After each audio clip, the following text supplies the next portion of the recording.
하겠습니다. 여러분 이제 오늘 방송드릴 내용은 보시다시피 호르무즈의 해협 봉쇄, 이거를 이제 이란 혁명수비대가 야심차게 이렇게 추진했는데 이제 효력이 별로 없는 것 같습니다. 이렇게 이제 호르무즈 봉쇄까지 들어가게 됐는데, 이제 어제 파키스탄의 수도인 이슬라마바드에서 열린 이란과 미국 측의 협상이 결렬이 됐지 않습니까? 그렇게 이제 되고 난 다음에 그 다음에 이제 도널드 트럼프 대통령이 해상 봉쇄를 실시한 거죠. 그리고 이제 추가적으로 3단계 작전이 이제 지금 실행에 옮겨질 걸로 보거든요. 그래서 이제 오늘 이 상황이 상당히 많이 급속하게 진행됐기 때문에 오늘은 호르무즈 문제를 중심으로 해서 조금 심층적으로 현재 상황을 진단하도록 그렇게 하겠습니다. 남기태님 반갑습니다. 자, 여기 이제 오늘은 세계 문제부터 들어가도록 그렇게 하겠습니다. 가장 큰 뉴스는 이란에게 나쁜 소식, 이란이 미국의 핵을 포기하라 이런 요구를 파키스탄의 수도 이슬라마바드의 협상에서 거절한 겁니다. 아주 단호하게 거절을 하고, 또 일부 해난 레바논에 대해서 이란이 개입을 중지해라 이 부분에 대해서도 미국의 부통령하고 그쪽에 갈리바프 국회의장하고 언성을 높일 정도로 그렇게 이제 했다는 후문이 들립니다. 그러니까 일단 협상이 결렬이 된 겁니다. 그래서 한번 협상 결렬을 살펴볼 필요가 있겠습니다.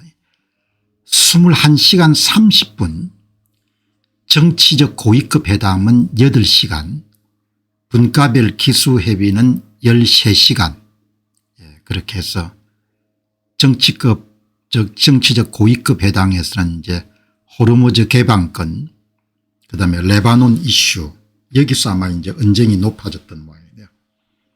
양측은 밀도 있는 그런 논의를 했지만 합의에 이르지 못했다. 여러분과 제가 다 예상한 거죠.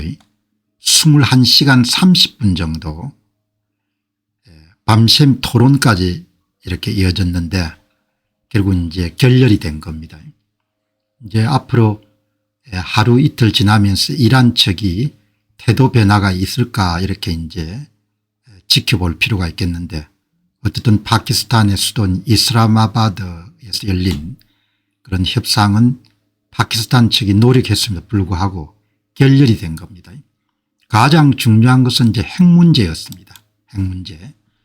어제 방송에서도 여러분들 보신 바와 같이 트럼프 미국 대통령은 이번 협상의 99%가 이란이 핵을 포기하는 것이다 이렇게 이야기했기 때문에 그걸 받아들일 수 없는 겁니다. 그래서 이제 결렬이 됐고, JD 펜스 부통령은 결렬 선언 직후에 별도의 공동 성명 없이 이슬라마바드의 누르칸 공군기지로 이동했고, 아마 미국으로 돌아오는 길에 독일 기지에 잠시 이렇게 기착한 모양입니다. 기자들의 질문에 대해서 우리는 평화를 위해 왔지만 주권이라는 이름의 고집 앞에 길을 잃었습니다. 아라거치 이란 외무장관은 미국은 협상이 아니라 항복을 요구했다. 그렇게 여러분들 이제 끝이 난 겁니다. 자, 이제 협상이 끝나자마자 실시한 게 아니고 이제 협상이 진행 중일 때 미국의 그런 두 척의 함정이 오만 척 호르무즈 해협에서 기뢰가 매설되어 있다고 위험지역으로 이란 혁명수비대가 표시한 이란 측이 아니고 쾌심섬 중앙에서 이렇게 아래로 오만 척의 미국의 두 척의 그런 구축함이 이제 이란이 잃어버렸다고 기뢰 부설 좌표를 그 지역에 그걸 마인 클리어링이라고 표현하네요. 예, 그런 이제 기뢰를 제거하는 작업을 이렇게 들어갔습니다. 이란 혁명수비대가 나가지 않으면 때리겠다 이렇게 했는데 못 때리는 거죠.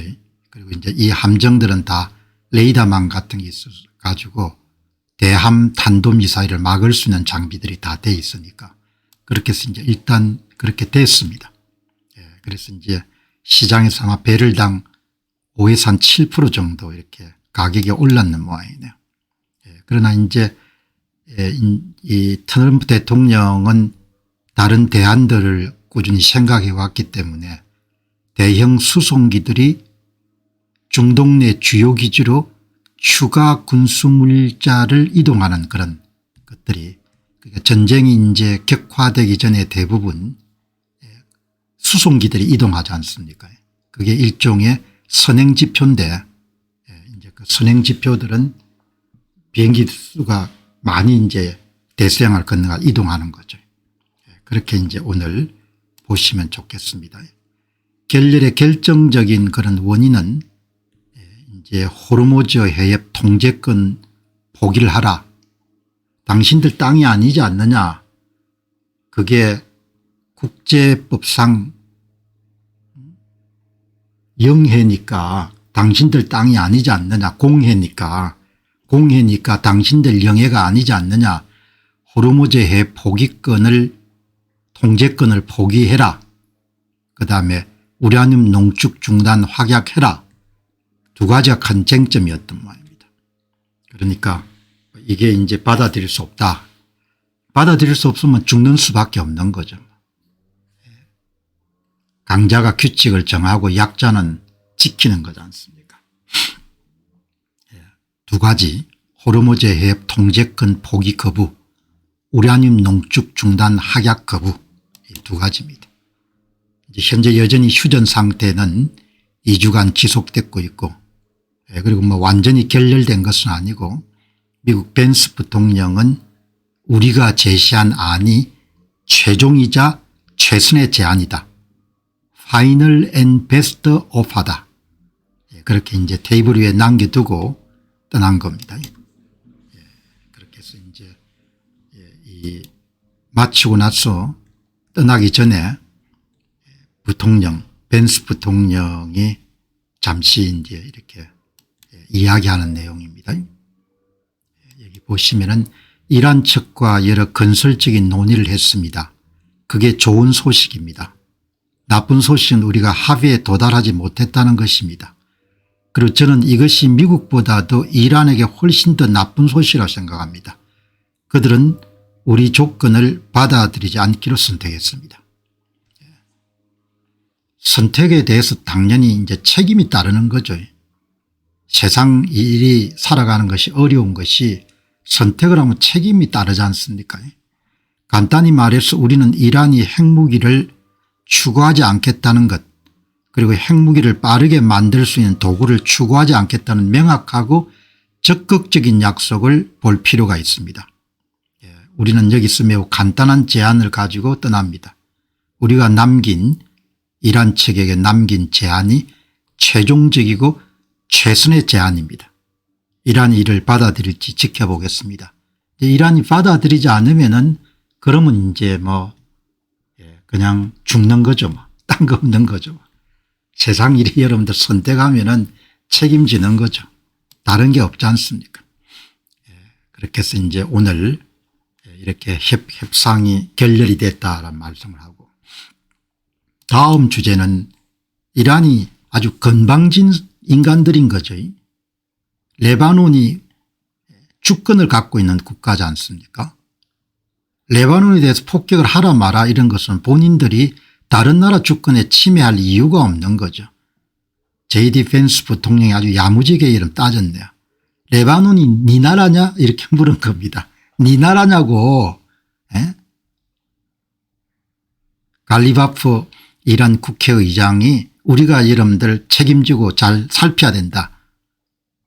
펜스 부통령이 네 나라나 잘 살펴. 네 나라도 여러분들 잘 못 살펴가지고 그냥 사람을 4만 명 5만 명씩이나 죽이는데 여기 이제 오늘 보시면은 아미르 파샤드는 이란계 인물이고 망명을 하신 분이고 내부 사정이 아주 소상한 그런 정보를 잘 아는데 이 마지막에 여러분들 두 사람이 다툰 이란의 국회의장 갈리바프하고 미국의 JD 펜스 부통령이 다툰 내용이 아주 인상적입니다.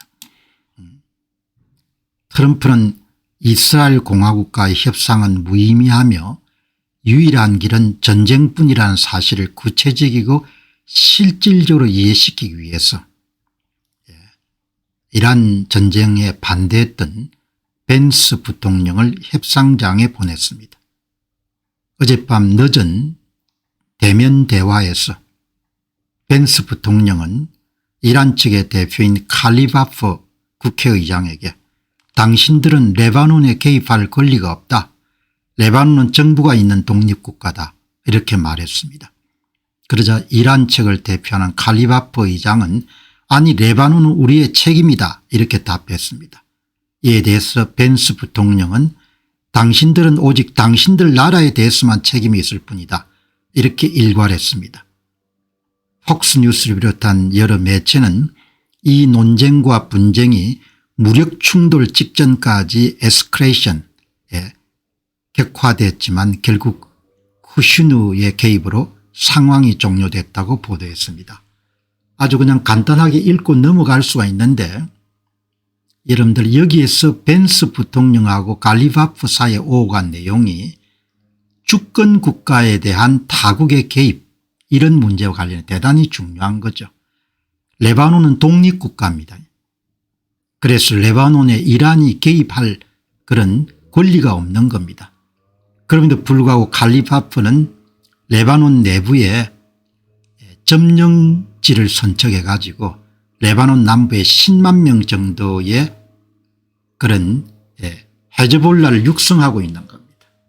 그러니까 여기서도 서구인하고 여러분들 그다음에 대충 사는 인간들하고 차이가 있는 거죠. 권리 의무라는 것을 저는 굉장히 명확하게 구분하는 편입니다. 이런 논평을 할 때 네 나라냐 이렇게 물은 겁니다. 쉽게 이야기하면 순 한국말로 번역하면 JD 펜스 부통령이 이란 측 대표인 칼리바프 의장에게 레바논이 네 나라냐 이렇게 물은 겁니다.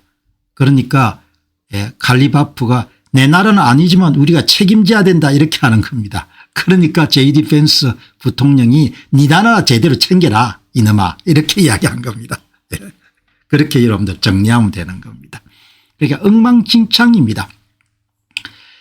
나라가 여러분 전체주의 체제가 되면은 국민이 지도자를 선출할 수 있는 그런 권리나 권한을 잃게 되면은 나라 자체가 특정 계급이 지배하는 사회가 되고 그 사회를 어떤 이름으로 부르든지 간에 전체주의나 유사 전체주의가 되고 유사 전체주의는 모두 다 권력을 장악한 계급의 이익을 위해서 봉사하는 나라지 국민의 이익을 위해서 봉사하는 나라가 아닌 거죠. 그런 체제가 굴러가기 위해서는 바로 거짓과 사기와 조작과 위선이 여러분 기초가 되는 겁니다. 모든 여러분 역사적으로 유사 전체주의나 전체주의 체제라는 것은 거짓과 사기와 조작과 위선이 지배하게 되고 결국은 국가가 경제적으로나 문화적으로 정치적으로 파탄하게 되는 거죠. 뭐 예외가 없습니다. 모든 나라는 국민이 여러분들 지도자를 선택할 수 있는 권한을 잃어버린 전체주의 체제는 그 체제를 독재체제라고 부르든지 신정체제라고 부르든지 무슨 체제로 공산주의라고 부르든지 관계없이 그 나라는 궁극적으로 망할 수밖에 없는 겁니다. 국민의 뜻과 다른 쪽으로 갈 수밖에 없기 때문에 그게 뭐 역사의 필연인 겁니다. 그렇게 해서 이제 아무튼 간에 짧은 글이지만 대단히 중요한 그런 부분이었고 여기 이제 아미르 파샤드 씨가 이야기를 한 걸 보면은 여기 이제 여기가 이제 그걸 깔아 놓은 겁니다. 여기에 기뢰를. 그런데 기뢰 좌표를 잃어버린 거지 않습니까? 트럼프 대통령이 왜 여러분들 약속한 대로 빨리 오픈을 안 하냐 하니까 우리가 길의 좌표를 잊어버렸습니다. 이렇게 한 거 아닙니까? 그래서 미국이 2대의 여러분들 구축함을 파견한 겁니다. 이게 여러분 보통 함정이 아닌 모양입니다. 대함 탄도미사일을 방어할 수 있는, 그래서 이란이 협박을 합니다. 나가지 않으면 우리가 쏘겠다.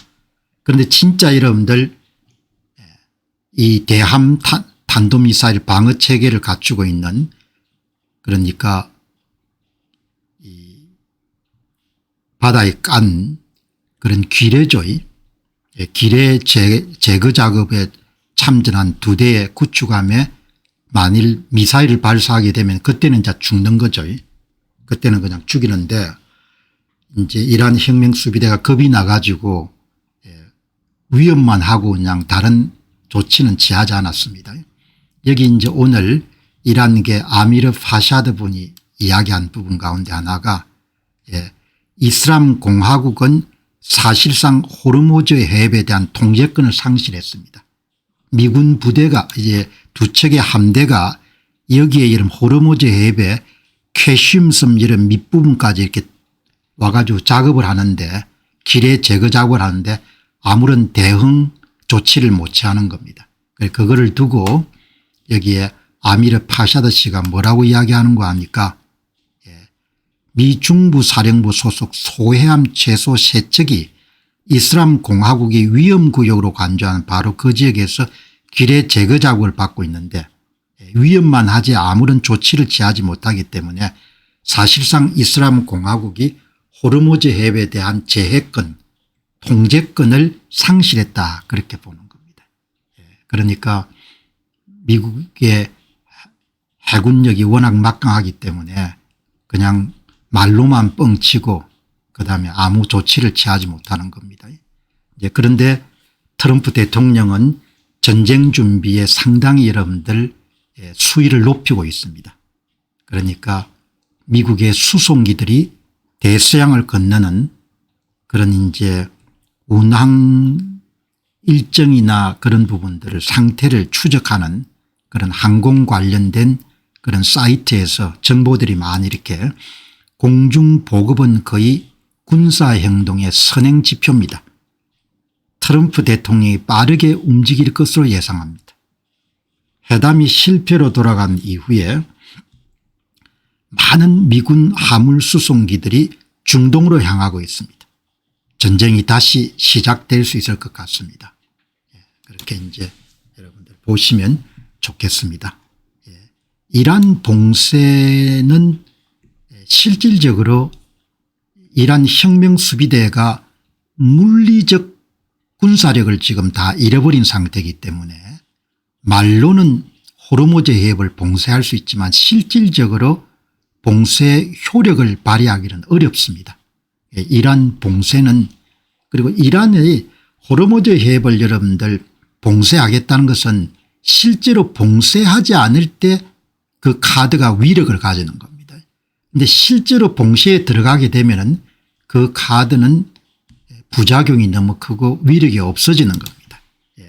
지네바 리부아 연구원이 4분 전에 호르무즈 해협권에 대해서 글을 남겼기 때문에 한번 살펴보도록 그렇게 하겠습니다. 전에도 제가 말했고 다시 한번 말씀드리지만 호르무즈 해협을 무기화하려는 이란의 조치는 역사상 가장 전략적으로 무모한 결정 가운데 하나입니다. 이란 혁명수비대는 해협에 대한 통제력을 지속할 수가 없습니다. 그들의 군사적 입지는 단호한 반대 세력인 미국을 상대로 장기적인 강제력을 지속할 수 있는 수준이 아닙니다. 더 중요한 것은 단 한 번도 신뢰할 만한 협상 카드였던 적이 없다는 것입니다. 핵은 카드가 될 수가 있는데 호르무즈 해협 카드는 그냥 쓰겠다고 위협할 때만 효력을 발휘한 것이 막상 쓰기 시작하면 이런 무용지물이 된다고 하는 겁니다. 일단 상황이 격화되면은 의미 있는 양보를 얻내기도 전에 포기해야만 되는 카드가 호르무즈 해협을 봉쇄하는 겁니다. 왜냐하면 호르무즈 해협을 봉쇄하게 되면은 본인들과 가장 친한 중국에 가장 큰 타격을 주기 때문에 호르무즈 해협 카드는 쓸만한 카드가 아닙니다. 실질적인 협상 무게를 가진 유일한 자산은 이란이 갖고 있는 농축 우라늄과 핵 개발 프로그램밖에 없는 겁니다. 이제 판단을 할 수가 없는 거죠. 그러니까 이란 혁명 수비대를 보면은 뭐 지적인 능력이라는 것이 다 있을 거 아닙니까? 지도자나 미국의 지적 능력을 따라갈 수가 없고 또 미국은 AI의 도움을 받기 때문에 여러분 미국의 그런 군사의 장교들 장관들 뭡니까 장군들 나와서 브리핑하고 이런 거 보시기 바랍니다. 미국의 교육이 많이 다릅니다. 미국의 교육이 다르기 때문에 미국은 제국을 운영할 만큼 그렇게 지적 역량이 있는 겁니다. 지적 역량이 오합지졸이 아니라는 겁니다. 그런 것을 전쟁을 여러분 2차 대전에 일으키기 전에 일본도 몰랐지 않습니까? 한국에서도 여러분들 우습게 보는 사람도 있겠지만 미국이 어마어마한 나라입니다. 지적 인프라가 엄청난 나라인 겁니다. 그래서 그냥 까불다가는 그냥 한 방에 가는 수가 있는 겁니다. 이러한 움직임 이면에 논리 또한 결함이 있습니다. 그들은 미국의 작전을 중단시킬 만큼 거대한 글로벌 경제 충격을 일으킬 것으로 기대했지만 그러한 결과는 실현되지 않았습니다. 오히려 정방대의 역학관계를 가속화시켰습니다. 이제 지역 및 글로벌 행위자들은 해협을 완전히 우회하도록 설계된 경로와 인프라에 투자하고 있습니다. 호르무즈를 레버리지 지배력으로 바꾸려 함으로써 이란은 오히려 해협의 장기적인 전략적 가치를 스스로 떨어뜨리고 있습니다. 혁명수비대의 매우 어리석은 판단입니다. 이제 여러분 이번 사태로 인해 가지고 중동 걸프 국가들이 전부 다 우회 원유 수송로나 가스관제름 수송로를 만드는 거죠. 그러니까 값어치가 있는 지정학적 전략 자산을 형편없이 가격을 이런 떨어뜨려 버린 겁니다. 그러니까 굉장히 바보 같은 짓을 한 겁니다. 호르무즈의 지배력은 우리가 쓴다 이렇게 여러분들 협박할 때 가치가 있는데 그 가치를 그냥 뭐죠 아주 그냥 가격을 폭락시켜 버린 겁니다. 그러니까 실효성 없는 협상 카드고 우리가 흔들면은 트럼프 대통령이 항복할 거다. 전 세계가 여러분들 흔들흔들 할 거다. 왜 흔들흔들하지 않는지를 나중에 여러분 살펴볼 건데 호르무즈 해협의 2천만 배럴 정도의 가운데 80%가 다 우회 도로로 다 통과되도록 그렇게 이미 다 설정이 돼버린 겁니다. 그러니까 우리가 언론 이야기한 전 세계의 2천만 배를 1일 20% 가운데 거의 대부분은 다른 대체 수단을 다 찾아버린 겁니다. 그리고 이제 이 지네바 리브와 허드슨 연구소 연구원이 4월 3일 날 본인이 내렸던 판단을 한 번 더 개재를 겁니다. 본인이 내렸던 판단이 여전히 유효하기 때문에 그런데 그때 판단이 상당히 중요하니까 여러분 한번 살펴보도록 하겠습니다. 4월 3일 날 제가 내린 판단입니다.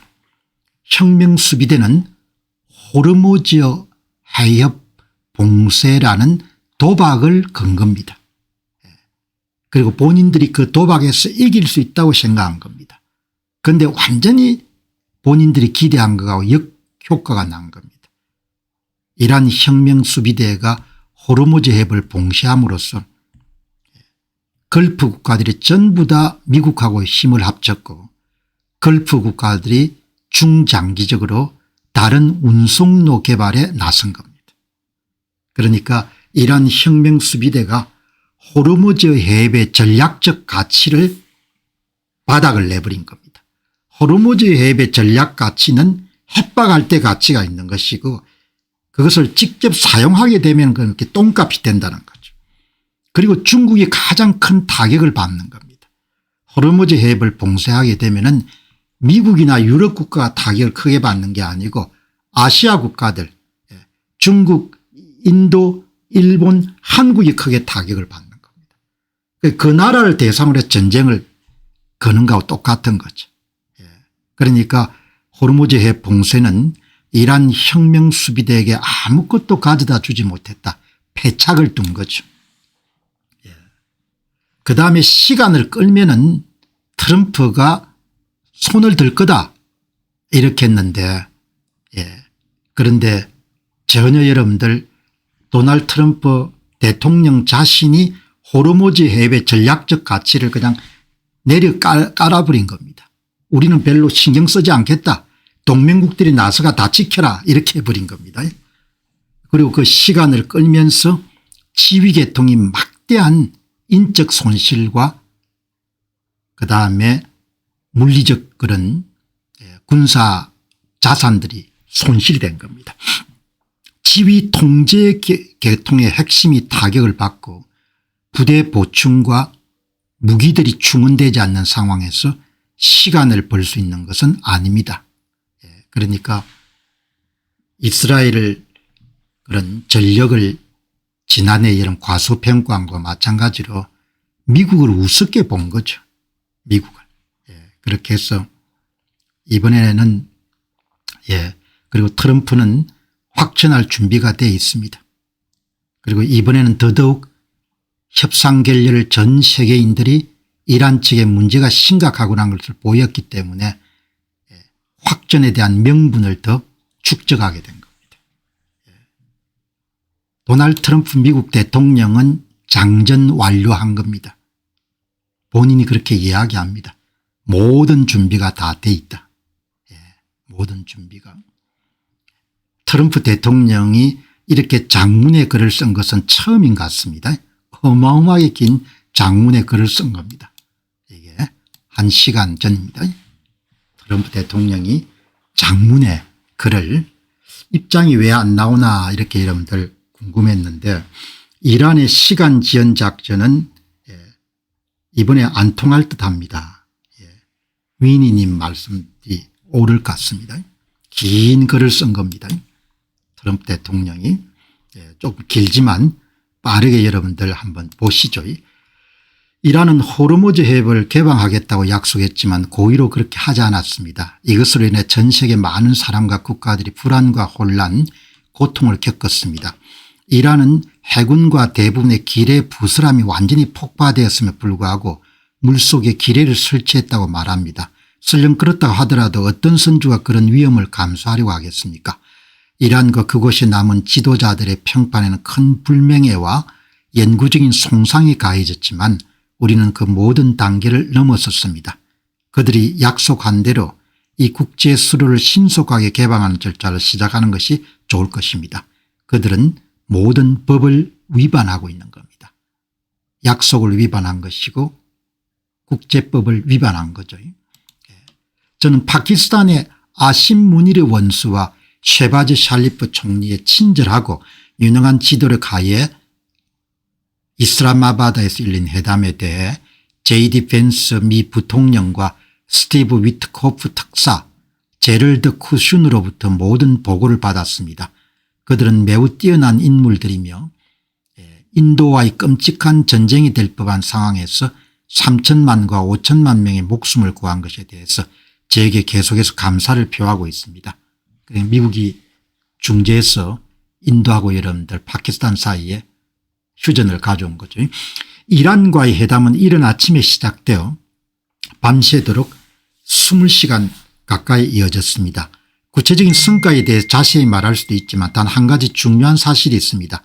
이란은 핵 야욕을 포기할 의사가 없습니다.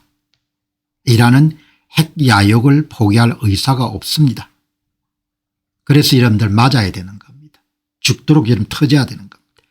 여러 면에서 합의된 지점들이 우리가 군사작전을 끝까지 계속하는 것보다 나을 수도 있었지만 그런 변덕스럽고 예측 불가능한 사람들의 손에 핵무기가 들어가게 두는 것에 비하면 그 어떤 합의점도 중요하지 않습니다. 이란은 절대 핵무기를 보유하지 못할 것입니다. 알겠냐? 너희들이 핵무기 못 가요. 핵무기 더 갖고 싶어? 그러면 너희들은 석기시대로 가는 거야. 이 이야기를 하는 겁니다. 이제 결론은 분명합니다. 회담은 원만했고 대부분의 사안에 합의했지만 정말 중요한 단 하나의 사안 핵에 대해서는 합의되지 않았습니다. 즉시 효력이 발생하도록 세계 최고인 미국 해군은 호르무즈 해협에 진입하거나 나가는 모든 선박을 봉쇄 블로케이딩하는 절차를 시작합니다. 원거리 봉쇄를 하는 겁니다. 미 해군의 허락을 받아야 수출입이 이루어질 수 있는 겁니다. 중국으로 가는 그림자 선단도 관계없는 겁니다. 이란은 수입 수출을 전혀 할 수가 없는 겁니다. 이란은 어딘가에 기뢰가 있을지 모른다는 말만으로 이를 허용하지 않았습니다. 이는 전 세계를 상대로 갈취이며 특히 미국은 절대 갈취당하지 않을 것입니다. 또한 저는 우리 해군에 이란에 통행료를 지불한 국제수역의 모든 선박을 수색하고 차단할 것을 지시했습니다. 불법 통행료를 내는 자들에게 안전한 통행은 없을 것입니다. 오래전에 콘라드 선장이 한 이야기를 했죠. 통행료 징수 웃기는 소리 하지 말라 이야기죠. 모든 저런 봉쇄 권한은 재해권은 누가 갖고 있냐. 미국이 갖고 있다 이야기죠. 한국의 언론들이 전부 다 통행료 여러분도 한다고 야단 법석을 지었지 않습니까? 우리는 이란이 해협에 매수한 기뢰를 제거하기 시작할 것이면 이미 시작했습니다. 우리나 평화로운 선박에 총을 쏘는 이란인은 지옥으로 보내질 것입니다. 기뢰 제거하는 동안 대한미사일 같은 거 탄도미사일 발사하면 너희들 죽는 줄 알아 이런 이야기입니다.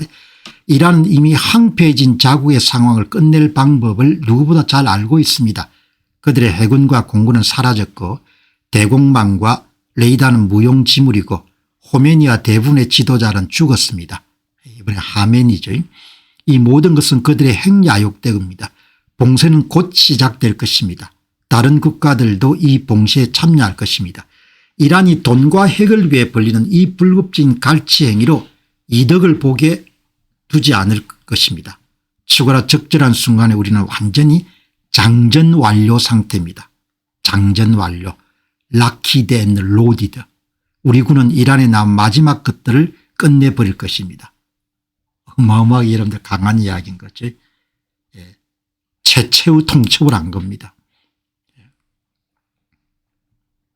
통행료 지불하고 나올 생각하는 사람들 영원히 업계에서 그냥 퇴출되는 줄 알아라 이렇게 이야기하는 겁니다. 그리고 이것은 합법적입니다. 왜냐하면 이란 혁명수비대가 미국 재무부가 여러분들 지정한 일종의 테러 조직이기 때문에 테러 조직에 이런 돈을 제공한 자들은 같은 그걸 받아야 되는 거죠. 미군이나 민간 선박 기뢰를 제거하는 선박에 대해서 공격을 하게 되면은 그러면 완전히 그리고 미국은 지금 전쟁이 대부분 다 준비가 된 상태다. 이제 드디어 해상 봉쇄가 개시가 된 겁니다. 이게 겁난 겁니다. 이 해상 봉쇄는 이란의 수출입을 전부 다 막는 겁니다. 원유를 수출해 가지고 벌어들이는 외화 수입도 맞지만 식량이라는 일 모든 공급이 다 중단이 되는 겁니다. 해상 봉쇄를 개시하는 겁니다. 여기에 아미트 시갈이 트럼프가 호르무즈의 입출항을 전부 다 봉쇄한다는 것을 발표했습니다. 이게 월스트리트 여러분들 일면 톱 기사입니다. 도널드 트럼프 미국 대통령이 입출항을 전부 다 금지시키는 겁니다. 호르무즈 해협을 통한 입출항을 전부 다 금지시키는 겁니다. 이 뉴스가 나오기 바로 전에 트럼프 대통령이 여러분들 회담 결렬 발표가 나고 나서 일체 입장을 안 밝혔습니다. 입장을. 그런데 JD 벤스가 협상이 결렬됐습니다 이렇게 발표하고 난 다음에 4시간 후에 본인의 SNS에 이런 글을 여러분 포스팅을 한 겁니다. 도널드 트럼프 대통령이 JD 벤스의 협상 결렬 발표 이후에 4시간 정도 지났을 때 저스트 뉴스에 칼럼을 하나 기고했습니다. 여기에 모든 게 다 들어있습니다. 본인의 구상이 본인이 이렇게 계획한다는 이야기를 하지 않고 다른 사람이 써놓은 글을 벤스 협상 결렬 발표가 4월 10일 오전 8시 25분 트럼프의 첫 반응이 오후 1시 16분 무려 4시간 정도 여러분들 차이가 난 겁니다. 4시간 정도 여러분들 있은 다음에 이런 걸 포스팅한 겁니다. 여기에 앞으로 트럼프 대통령 이름 어떻게 할 건지가 전부 다 들어있는 겁니다. 이게 뭔가 하니까 이게 여러분들 보면은 이란이 굴복하지 않을 경우 대통령이 보유한 히든 카드란 칼럼입니다. Just News에서 여러분들 이런 칼럼을 올린 겁니다. 대통령이 어떻게 할 거냐. 이 기사가 내 마음이고 내 계획이다 이런 이야기인 겁니다. 내 마음이고 내 계획이다. 그래서 우리가 이 Just News에 존 솔로몬 기자가 쓴 이 기사를 여러분들 상세히 들여다볼 필요가 있습니다. 그러면 향후 이란 전쟁에서 벌어질 상황을 누구보다도 정확하게 여러분들 예상할 수 있는 겁니다. 트럼프의 히든 카드 해상 봉쇄 전략 존 솔로몬이라는 사람이 쓴 겁니다. 핵심 메시지는 아주 간단합니다. 일단 해상 봉쇄 전략을 실시할 거다. 그대로 이러면 조금 더 있다 그대로 실시합니다. 그지? 현재 페르시아만에는 수리를 마친 포드함이 돌아갔네요. 본국으로 갔다가 제럴드 포드함이 돌아갔구먼요. 에이브럼 링컨함 등 막대한 해군 자산이 직결하여 이란의 경제적 생명줄을 조일 준비를 마쳤습니다. 그리고 전면적으로 해상 봉쇄라는 겁니다. 원유를 수출할 수 없는 겁니다. 중국하고 인도가 원유를 구할 수가 없는 겁니다. 원유를. 베네수엘라에서 실시했던 해상 봉쇄하고 비슷한 개념으로 보면 되겠네요. 그래서 이제 이란이 외화를 가득할 수 없도록 경제를 마비시키는 겁니다. 이란의 주요 수익원인 석유 수출 채널을 물리적으로 점령하거나 다음 고려하는 것이 석유 수출 지점을 점령하는 겁니다.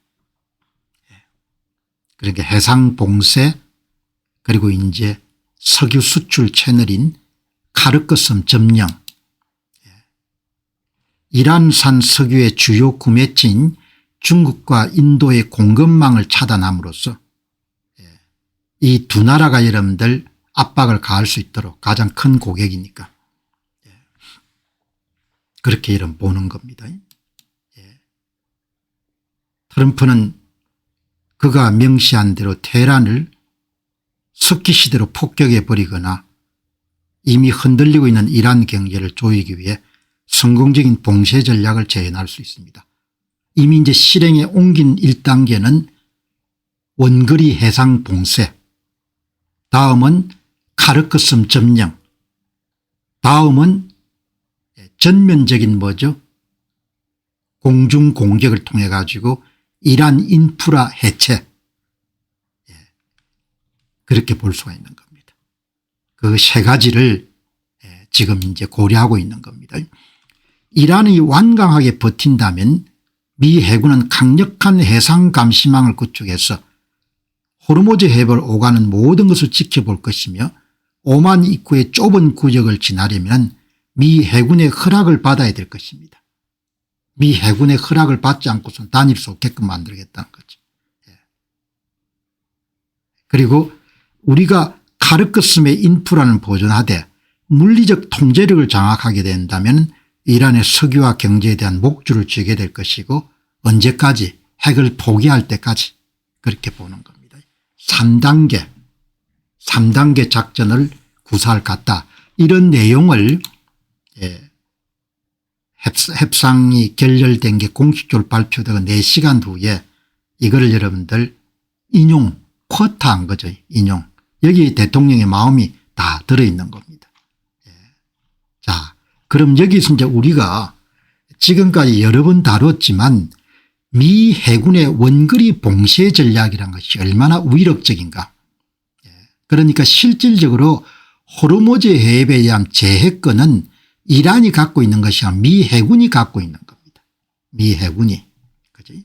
미 해군이 갖고 있기 때문에 여기 보시면은 트럼프 대통령은 즉시 해상 봉쇄를 명령했는데 이게 원거리 해상 봉쇄입니다.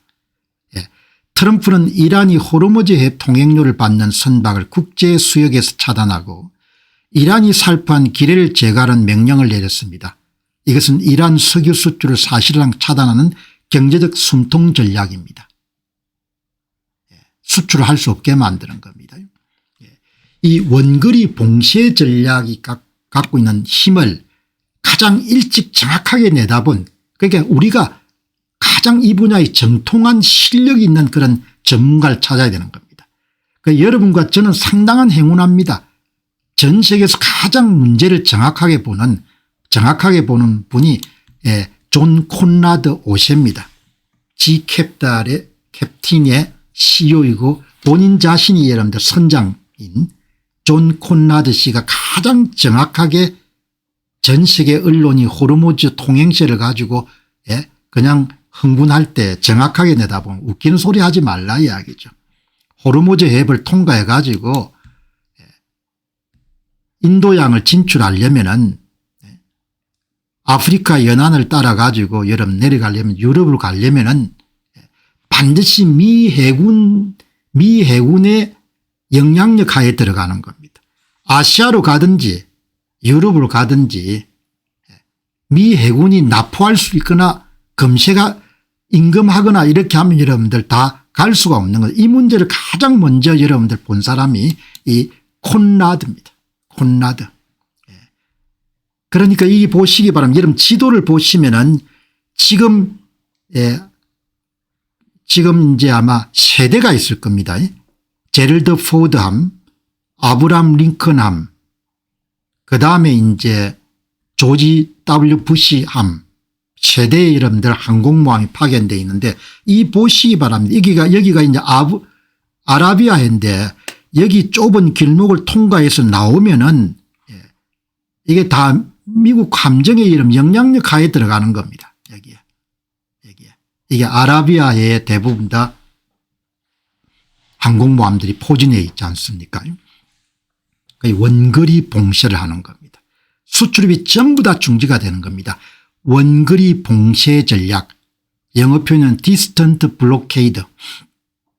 전통적인 봉쇄가 적의 항구 바로 앞에서 대기하는 방식이라면 원거리 봉쇄는 적의 접근이 불가능한 안전한 공해상에서 핵심 보급로를 차단하는 현대적 고사작전입니다.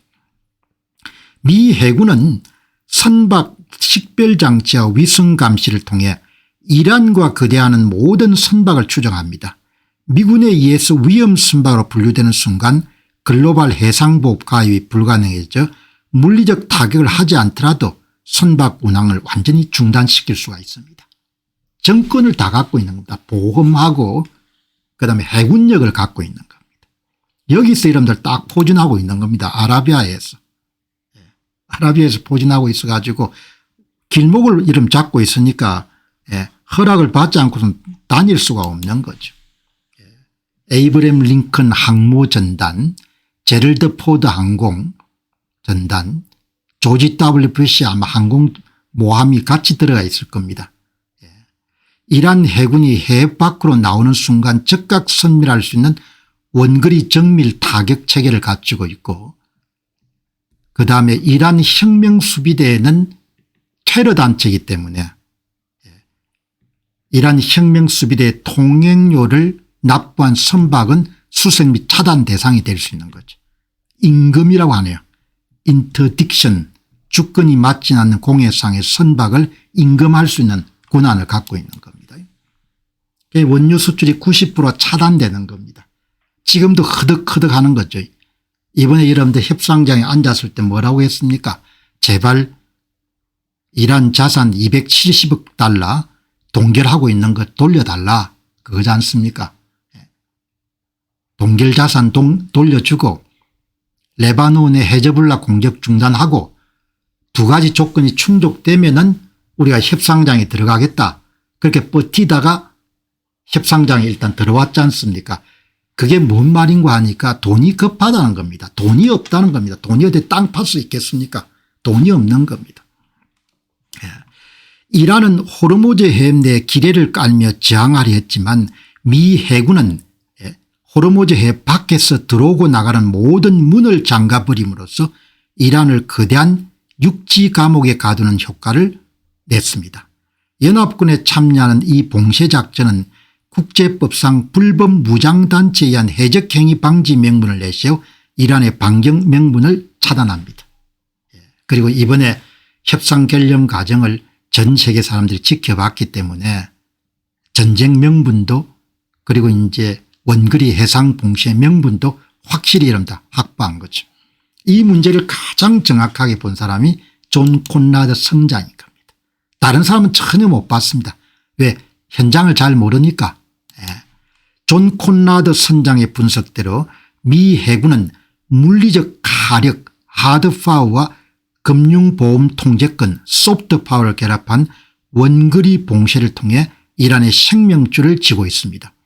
트럼프 대통령의 해상 봉쇄 선언은 이미 완성된 이 해상 그물망을 조이기 시작하겠다는 최종 명령입니다. 완전 행복 unconditional surrender 완전 항복 없이는 이 해결 잣대가 해결되기가 어렵습니다.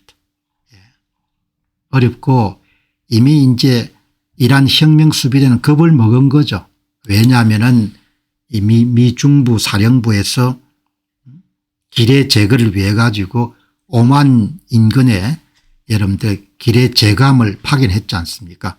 아무런 대처를 못하지 않습니까? 이게 그래서 여기에 콘라드 회장이 그동안 전문가라는 사람들이 전부 다 미 해군이 쇠퇴했고 겁을 먹어서 호르무즈 진출하지 못하고 뭐 이런 이야기를 하겠지만 미 해군은 압도적인 화력의 우위를 갖고 있다. 걱정 꺼라 이렇게 이야기하는 겁니다. 40일 동안 생판 모르는 기자나 전문가들이 40일간 쏟아낸 미 해군에 대한 공포와 쇠퇴로는 완전히 틀린 거다 이렇게 이야기하는 겁니다. 그리고 이런 화력을 갖고 있는 대함 탄도미사일을 방어할 수 있는 구축함을 유럽은 자체로 생산을 못한다고 하네요. 여기 이제 보니까 여기에 오늘 여기에 미국 방산 기술에 대한 유럽의 의존도가 높아지는 것에 대한 우려가 커지는 가운데 독일은 차세대 F127 방공 호위함 대함 탄도미사일을 방어할 수 있는 그런 시스템을 지금 고민하고 있다는데 현실은 대함 탄도미사일과 동력형 초음속 미사일로부터 스스로를 방어할 수 없는 수상함들은 이제 구식이 됐습니다. 유럽에는 이러한 위협에 맞서게 설계된 미국의 SPY-6 레이더에 필적할 만한 기술이 없습니다. 독일은 앞으로도 15년 동안 미국 기술을 선택하는 것 외에는 다른 선택지가 없습니다. 이렇게 이야기를 하지 않습니까? 그러니까 그런 장비나 이런 기술력이 엄청나게 차이가 나는 것 같습니다. 다음은 이제 트럼프 대통령이 앞으로 사용할 수 있는 히든 카드입니다. 히든 카드는 여기 보시면은 4시간 51분 만에 발표한 대통령의 의지와 속내를 담은 내용이 Just the News에 여러분들 발표가 됐습니다. 이 뉴스에 이걸 보면은 3단계 계획을 트럼프 대통령이 예상하고 있습니다. 1단계는 전면적인 해군 봉쇄 지금 실행에 옮겼습니다. 2단계는 카르크섬 점령 또는 파괴입니다. 3단계는 인프라를 해체하는 대규모 전면 공습입니다. 석기 시대를 가져오는 3단계가 예상이 되어 있는 겁니다. 3단계를 대통령이 직접 3단계를 지금 구상하고 있다 이런 이야기는 안 했지만 여기에 다 들어있는 겁니다. 이거를 트럼프 대통령이 이름 올린 겁니다.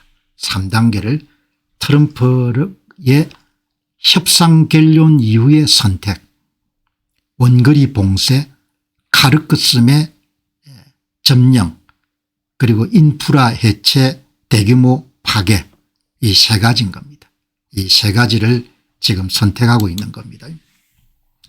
트럼프 대통령이 예상되는 조치는 전면적인 해군 봉쇄 페르시아만에 배치된 제럴드 포드와 에이브럼 링컨 항모전단을 주축으로 호르무즈 해협의 유조선 통행 및 상업용 통행을 전면 차단하는 겁니다. 1단계입니다. 2단계는 이란 석유 수출의 90% 이상을 담당하는 핵심 터미널인 카르크섬을 점령하는 겁니다. 3단계는 우리가 미리 예고됐던 대규모 전면 공습입니다. 영어 표현이 멋있네요. Bombing back to the stone age라고 표현했네요.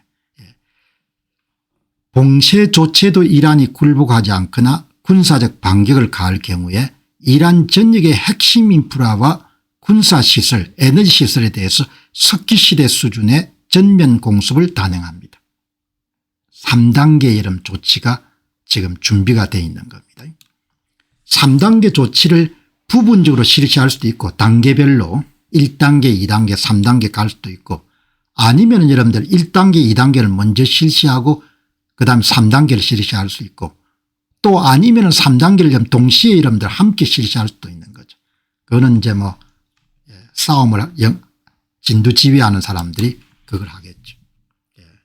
이 해군 봉쇄 및 카르크섬을 점령하는 경우에 이란에 미칠 파급 효과는 정부 재정의 절반 이상을 차지하는 석유 수입이 끊기면 환율 폭등과 초인플레이션이 발생하고 이미 전쟁 피해를 입은 상태의 전력 식량 의약품 부족이 심화되어 민생은 회복 불가능한 타격을 입게 될 것입니다. 그동안 위협용으로 사용한 호르무즈 해협 폐쇄 카드를 미국이 먼저 선점함으로써 이란의 대외 협상력이 완전히 상실이 됩니다. 수일의 수주 정도로 예상을 하네요. 그다음 수주의 수개월 경제 붕괴는 곧 대규모 민중시위와 내부 권력 투쟁으로 이어지게 될 것입니다. 모즈타바 하메네이 신임 최고 지도자 체제가 내부 결속을 시도하더라도 지속적인 군사경제적 고통은 정권의 정당성을 뿌리째 흔들 것입니다. 타격이 굉장히 크겠죠. 수출입이 전면적으로 다 중단이 될 테니까. 레베카 그랜트 등 국방 전문가들은 현재 미 해군의 전력이 호르무즈의 완전한 통제가 가능한 상태로 평가합니다. 다만 카르크섬을 점령할 경우에는 사상자 발생이나 점령 비용의 리스크가 크기 때문에 미국은 일단 원거리 봉쇄를 통해 이란의 항복을 유도하는 방식을 우선적으로 검토할 것으로 봅니다. 뭐 대통령이 또 좀 속도전에 능하니까 두 개를 동시에 실시할 수도 있겠죠.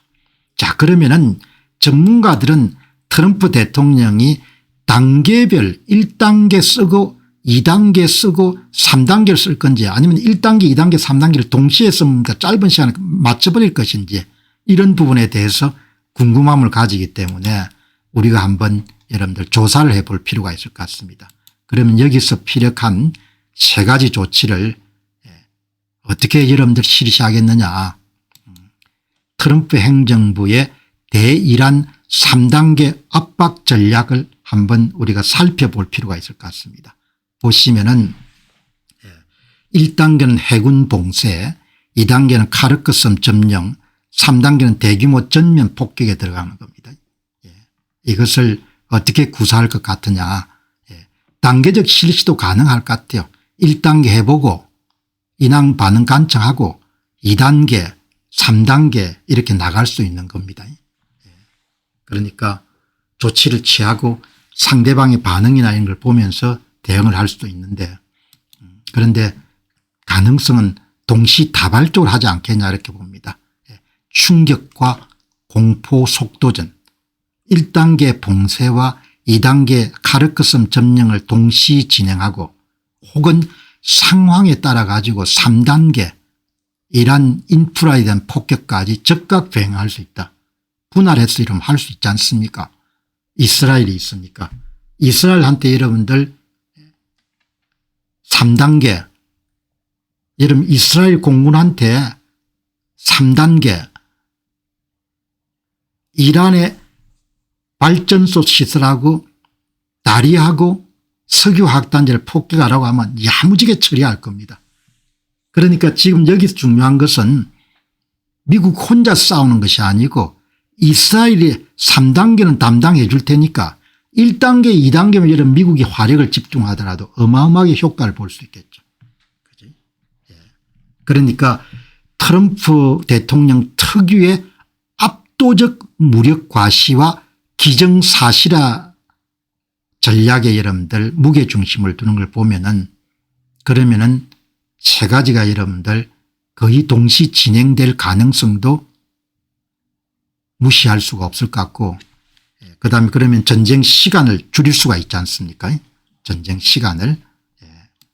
그렇게 해서 가장 유력한 시나리오는 동시다발적 혼합형 군사 전략이 나올 가능성이 있다. 단계별 압박보다는 1단계 2단계를 동시에 몰아붙이고 필요하면 3단계까지 여러분들 행할 수가 있다. 그거는 미국이 신경 쓰지 않더라도 전체 다 이스라엘에 맡기더라도 가능하겠죠. 3단계를 해야 여러분 효과가 안 있겠습니까? 3단계를. 그리고 3단계를 하면은 특히 이란은 지형이 70%가 여러분들 산악지역이기 때문에 다리를 여러분 때려가지고 이스파한, 테헤란 이런 주요 도시의 물류망을 차단하게 되면 그게 즉각 바로 효과가 올 것 같아요. 그러니까 뭐 해상 봉쇄에 들어가고 동시에 때려야 될 것 같아요. 그렇지 않으면은 때려야 되는 거죠. 그러니까 이란이 점령이나 봉쇄에 대해 조금이라도 군사적 움직임을 보일 경우에 대기 중인 공군 전력이 즉각적으로 대규모 공습을 강행해야 된다. 세 가지를 동시에 하는 것이 가장 좋을 것 같습니다. 그렇게 사뮬테이니어스 멀티페이지 오퍼레이션이라고 부릅니다. 이 세 가지를 동시에 실시하는 것이. 그러면은 세 가지를 실시하는데 군사적으로 자원을 배분하는 것이니까 어렵냐 물어보니까 어렵지 않대요. 어렵지 않고 위험 요소가 좀 있긴 한데 그건 뭐 단계적으로 해도 위험 요소가 있는 것이고, 그러니까 이런 전쟁도 그렇고 투자도 그렇고 모두가 자산을 할당하는 거지 않습니까? 전쟁도 자원 배분의 문제거든요. 1단계 전략 2단계 전략 3단계 전략을 실시하는데 내가 만일 도널드 트럼프 미국 대통령이면 장성들 여러분들 어드바이스를 받아가지고 전쟁도 여러분들 일종의 마케팅에 가장 극적으로 효과를 올려야 되는 거죠. 극적으로 해상 봉쇄 실시하고 그다음에 카르크섬 점령하고 동시에 뭡니까 이스라엘의 상당 부분의 도급을 줘가지고 이스라엘 전국의 이런 교량 조각을 때리는 겁니다. 교량 조각을 하나씩 때리고 나가면 여러분들 분위기가 완전히 달라질 겁니다. 교량 조각을 때리면 교량 조각을. 그러면 이스파한하고 이런 테헤란이 연결이 될 수 없는 겁니다. 그렇게 여러분들 전쟁을 정리하게 되면은, 그리고 지금은 미국 혼자 싸우는 것이 아니고 이스라엘이 있으니까 이스라엘은 뭡니까 목숨 걸고 아마 때릴 겁니다. 그죠? 그러니까 이 섬을 점령하거나 이런 부분들이 협상 결렬 직후에 즉각적으로 4시간 만에 봉쇄 기사를 공유한 것은 이미 다 어디를 때려야 될지는 벌써 지난주에 다 여러분들 협의가 끝났고 다 트럼프 행정부는 이란에게 선택의 여지를 주지 않게 초기의 1, 2단계를 동시에 타격해 상황을 종료시키는 속도전을 택할 확률이 높습니다. 만약 이 과정에서 이란의 저항이 거세지면 시차 없이 3단계까지 이어지는 토탈 패키지 압박이 전개될 것으로 봅니다. 이스라엘이 가장 원하겠죠. 토탈 패키지 압박을. 여기 보시면은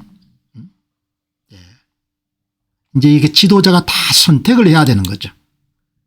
트럼프 대통령이 이 세 가지 가운데 원거리 봉쇄, 실행, 카르크 점령, 인프라 파괴 이 세 가지 작전을 이제 어떻게 할 건지 트럼프의 선택이 이제 남은 거죠. 그래서 조사를 해보니까 미국의 전략 자산은 준비가 다 끝나 있고, 그리고 전략 자산 배분의 세 가지 작전을 동시에 진행하는 건 전혀 문제가 없다는 겁니다. 해군력, 공군력, 상륙전력이 전부 다 지금 다 준비가 되어 있는 겁니다. 그리고 또 공군력은 미군만 있는 것이 아니라 이스라엘에 막강한 화력이 있으니까 미국은 이미 페르시아만과 인근 지역에 충격과 공포를 재현할 수 있는 충분한 군사 자산을 갖고 있습니다. 해군력, 공군력, 상륙 전력 문제가 전혀 없다는 겁니다. 그런데 모든 전쟁은 미래와 관련된 부분이기 때문에 예기치 못한 그런 위험이 있다는 거죠. 그러니까 이란 혁명수비대가 수백 대의 자폭 드론을 이러면서 출정할 수도 있고, 그다음에 해안선에 언닉되어 있는 이동식 지대함 미사일이 발사될 수도 있고, 그런 이제 어려움이 있긴 있는데 그런 모든 전쟁에 다 있는 거죠. 레베카 글랜트 박사는 미 해군이 호르무즈를 통제하는 것은 매우 쉽고 할 수 있느냐는 문제가 아니고 어떤 비용을 감수할 거냐. 봉쇄는 이런 비용이 거의 안 들고 점령은 상당한 정도의 사상자가 발생할 수 있고 폭격은 국제 비난이 발생할 수가 있다. 그러니까 이런 부분을 다 고려해서 트럼프 대통령이 결정을 할 거다 이렇게 보시면 좋겠습니다. 이란은 망한 거죠. 이란은 망한 겁니다.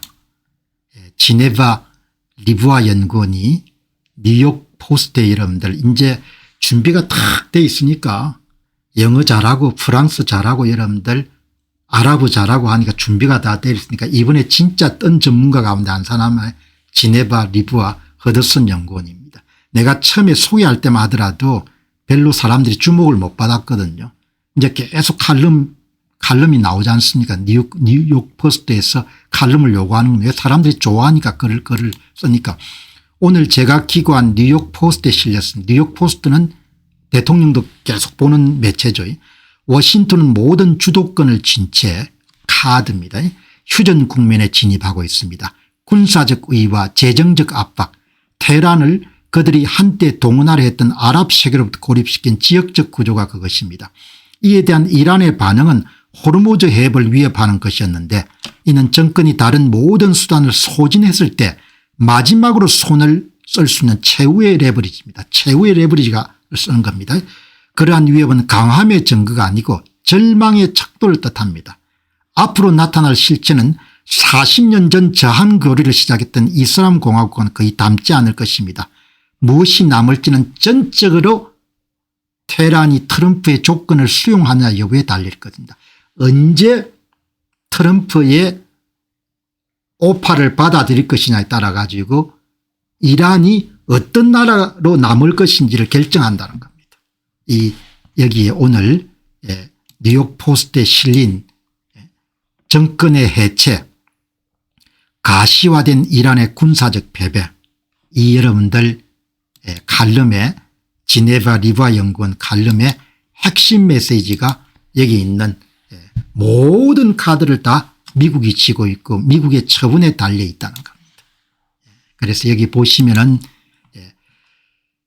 미국 중부사령부의 블레드 쿠퍼 제독은 이란이 한 세대에 걸쳐서 축적한 군사적 패배를 한 세대에 걸친 군사적 패배를 당했다고 설명했습니다. 한 세대에 걸쳐서 만든 모든 군사적 자산을 다 파괴시켜버렸다는 겁니다. 이란의 모자이크 국방교리가 한계에 봉착했음을 지적했습니다. 알리 하메네이 사망과 수백 명의 혁명수비대 지휘관 전사로 인한 지부 참수작전은 이란 정권의 중앙 통제력을 완전히 상실하게 했습니다. 현재 이란은 정치 지도부가 통제할 수 있는 군대를 책임져야 되는 기형적인 구조에 놓여 있고 대통령이 군의 독자적 공격에 대해 주변국에 사과하는 초유의 사태가 발생했습니다. 미국과 이스라엘의 작전은 이란의 정보망을 철저히 침투 파괴했고 이제 이란은 자국 요원들에게 급여조차 지급하지 못하는 재정적 고립에 빠졌습니다. 호르무즈 해협을 봉쇄하는 것은 힘의 가시가 아니고 모든 수단을 소진한 정권이 마지막에 내릴 수 있는 절망적 비명에 해당합니다. 그렇게 이야기하는 겁니다. 이란 정권이 물리적으로 존재한다고 해서 그들이 자신의 이름으로 움직이는 부대들을 지휘할 역량이 남아있다는 뜻은 아닙니다. 하향식 붕괴를 막기 위해서 군사 지휘를 분권화했던 모자이크 교리가 이제는 정치 권력이 통제하지 못하는 파편화된 군사 집단을 양상하는 부메랑이 되었습니다. 군 조직 곳곳에 여러분들 이스라엘과 미국의 정보 요원들이 침투해 있는 상태입니다. 하메네이는 아직도 이러면 생사가 불투명합니다. 미국은 이란의 해군 공군 미사일 부대를 전부 다 순차적으로 괴멸시켰습니다. 헤즈볼라 같은 대리인 네트워크도 다 붕괴가 됐습니다. 아랍에밀리트나 이런 데서 이런 환전상을 근거해 가지고 이란 혁명 수주에다가 자금을 확보할 수 있는 그런 비공식 통로가 전부 다 끊겼습니다. 이란은 아랍으로부터 완전히 고립됐습니다. 아랍인들의 다수는 이란이 적이라고 생각합니다. 와싱턴은 협상의 모든 주도권을 쥐고 있습니다. 호르무즈 해협을 봉쇄하는 것은 사용 가능한 모든 힘을 소진했을 때 선택할 수 있는 마지막 선택입니다. 이렇게 여러분들 된 거죠. 호르무즈 해협을 위협하는 것은 정권이 강해서가 아니고 다른 모든 수단을 소진했기 때문에 내놓는 마지막 레버리지입니다. 이란은 한 세대에 걸친 군사적 패배를 겪었습니다. 한 세대에 걸쳐서 만든 모든 군사적 자산들이 다 파괴가 됐다는 겁니다.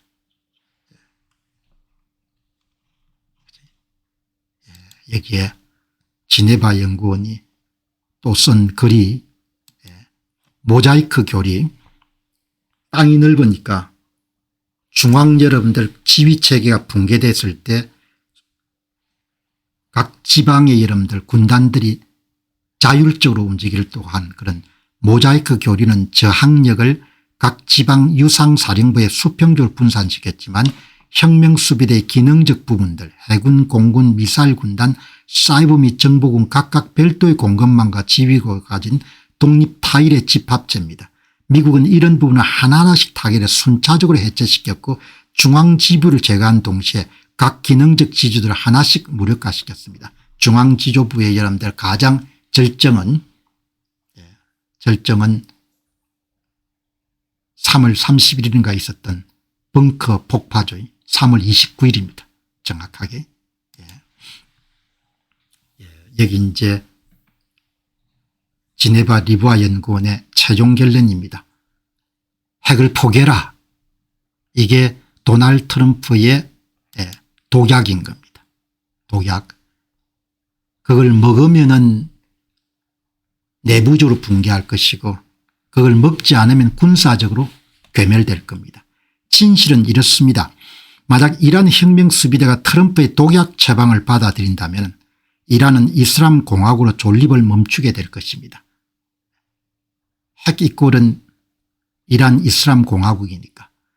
왜냐하면 그들이 가진 모든 것과 그들이 원하는 더 많은 것들을 트럼프가 해체하기를 원하기 때문입니다. 그들이 트럼프의 독약 처방을 거절하면은 그들은 또 공습을 받게 될 것입니다.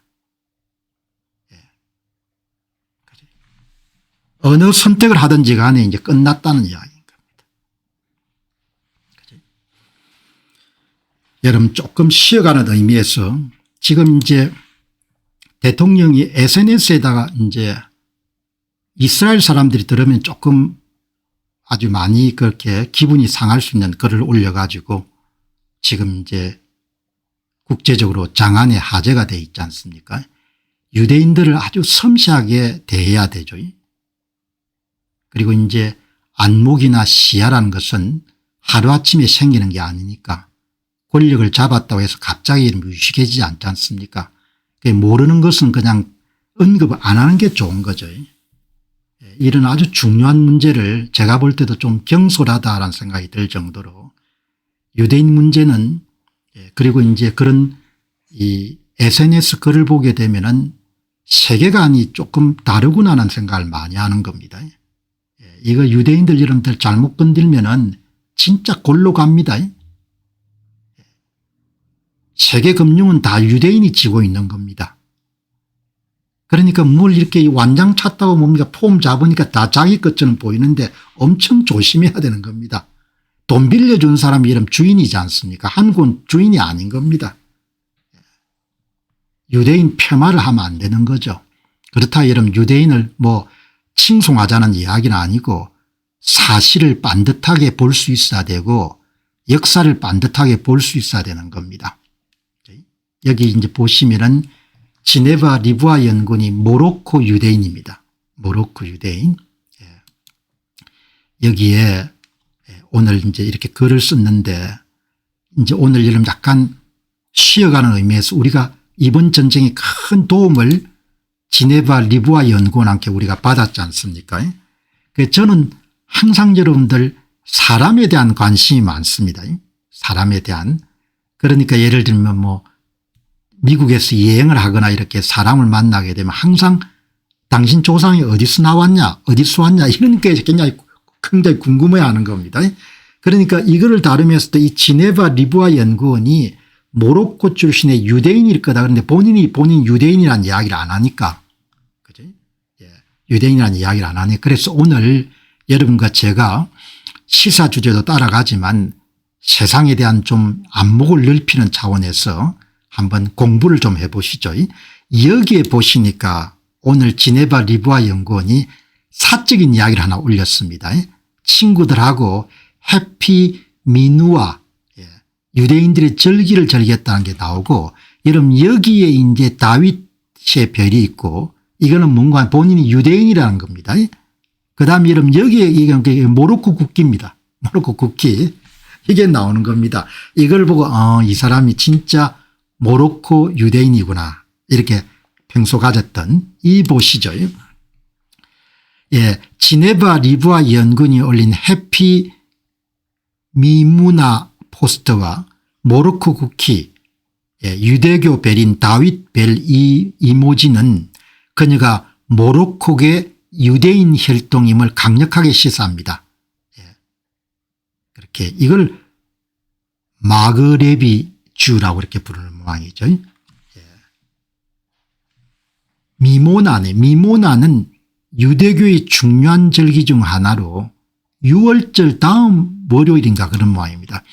유대교의 가장 큰 명절 하나인 6월절 패스오버라고 하지 않습니까? 이 끝나는 바로 다음 날 저녁에 열리는 전통 축제입니다.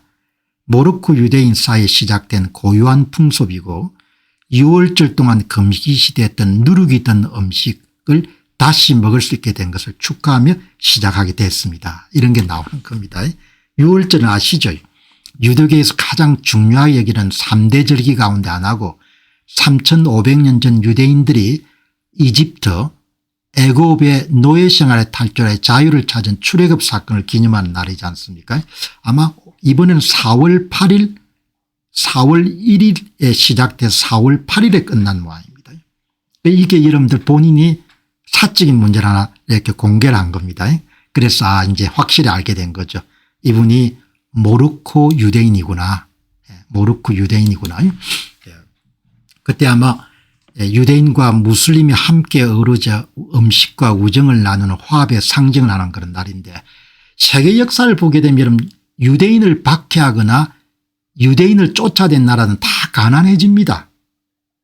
유대인을. 그러니까 유대인을 박해하거나 유대인을 죽이거나 유대인을 추방한 나라는 역사적으로 전부 다 가난해지는 겁니다. 뭐 예외가 없습니다. 그래서 사진 속 음식들과 더불어 미모나의 상징과 같은 음식은 무플레타라는 얇은 팬케이크 형태의 빵입니다. 보통 꿀이나 버터를 발라 달콤하게 먹으며 이것은 다가올 한 해가 달콤하기를 바라는 염원을 담고 있습니다. 현재 이스라엘에서는 모로코계 유대인뿐만 아니고 전 국민이 즐기는 대중적인 축제로 자리 잡아 특히 이제 모로코 유대인들에게 굉장히 시작된 그런 축제일인 모양이네요. 이렇게 여러분들 지네바 리부아 연구원이 이렇게 올린 겁니다. 그래서 자신의 문화적 뿌리인 모로코와 종교적 정체성 유대교를 동시에 소중히 여기고 있음을 보여줍니다. 그렇게 여러분들 된 겁니다. 여기 이제 보시면은 그러면은 모로코 유대인이 아마 스페인에서 칙령을 통해 가지고 추방했을 때 많은 사람들이 모로코를 건너갈 것이다. 모로코 유대인 사회와 지네바 리부아 연구원 이런 걸 한번 찾아본 겁니다.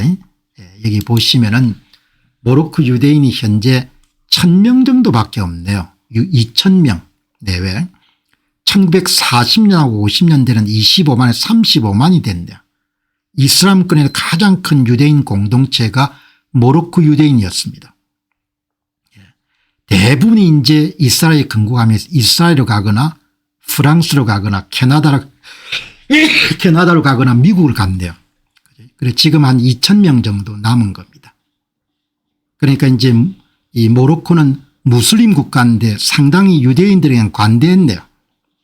그런데 뭐 정치 환경이나 이런 부분이 항상 불확실할 거니까 그러니까 모국인 이스라엘로 가고 프랑스, 캐나다, 미국 영어권 국가들로 많이 옮긴 것 같습니다.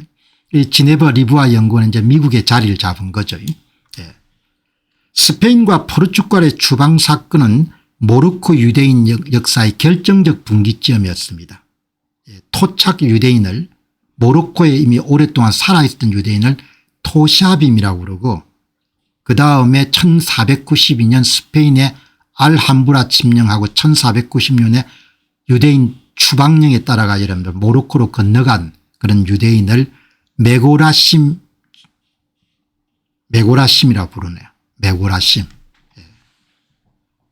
100만 명 정도에서 2,000명 정도 남았네요. 그죠? 모로코는 이슬람 국가 가운데 유대인에 대해서 가장 포용적이고 독특한 정책을 펴는 국가로 꼽힙니다. 모로코 헌법상 국왕인 무하마드 6세는 모든 시민의 보호자이며 특히 유대인을 모로코 정체성의 핵심적인 일부로 공식 인정합니다. 2011년 개정 헌법 전문에는 모로코 정체성의 한 요소로 히브리적 유산을 명시했습니다. 예, 그렇게 해서 한 2,000명 정도가 모로코에 남아있네요. 그죠? 자, 그렇게 해서 이제 여기 이제 예? 얼마나 열을 받았으면 이스라엘의 이런 외무부에서 공식적인 그런 성명서를 발표했겠습니까? 이런 거는 참 경솔한 이야기인 거죠. 항상 우리가 유대인을 생각할 때는 유대인 입장에 생각을 해봐야 되는 거지.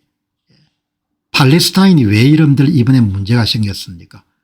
로켓하고 이런 미사일을 그냥 발사하면 여러분들 그냥 다 죽게 생겼으니까 헤즈볼라도 마찬가지지 않습니까? 대통령이 남긴 짧은 SNS 때문에 이스라엘 정부의 이런 외무부에서 공식적으로 서한을 발표한 겁니다.